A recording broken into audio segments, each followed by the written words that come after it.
देवेंद्र फडणवीस आणि दोन्ही उपमुख्यमंत्री यांची बंद दाराआड सध्या चर्चा सुरू आहे।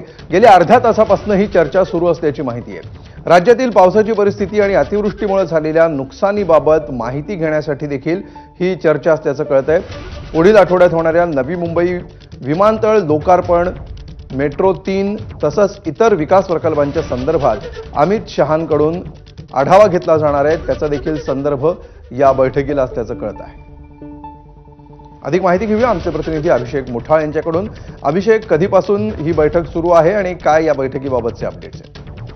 साधारण पाऊण तास झालेला आहे। गृहमंत्री अमित शहा, मुख्यमंत्री देवेंद्र फडणवीस आणि दोन्ही उपमुख्यमंत्री यांची बंद दाराआड ही चर्चा सुरू असल्याची माहिती आहे। गेल्या पाऊण तासापासून ही चर्चा सुरू आहे। शिर्डीमधल्या हॉटेल सन अँड सँड इथे चौघांची बैठक पार पडताना आपल्याला पाहायला मिळत आहे। आपल्याला माहिती आहे की गृहमंत्री अमित शहा हे शिर्डीमध्ये दाखल झालेले आहेत। उद्या दोन्ही ठिकाणी एकूणच कोपरगाव असेल किंवा मग प्रवरानगर असेल इथं कार्यक्रम आणि त्या अगोदर सगळे हे नेते जे आहेत ते आपल्याला बैठक त्यांची होताना पाहायला मिळत आहे। प्रामुख्यानं राज्यातली जर का पावसाची स्थिती पाहायची, सोबतच अतिवृष्टीमुळे झालेलं नुकसान असेल, एकूण प्रामुख्यानं NDRF संदर्भात जे निकष होते त्याच्या संदर्भात कुठेतरी शिथिलता येत, मदत अधिकची मिळावी या संदर्भात पत्र देखील आपल्याला मुख्यमंत्री देवेंद्र फडणवीस यांच्याकडनं देण्यात आल्याचं पाहायला मिळालेलं होतं आणि त्या संदर्भात देखील ही चर्चा असल्याचं कळतं आहे।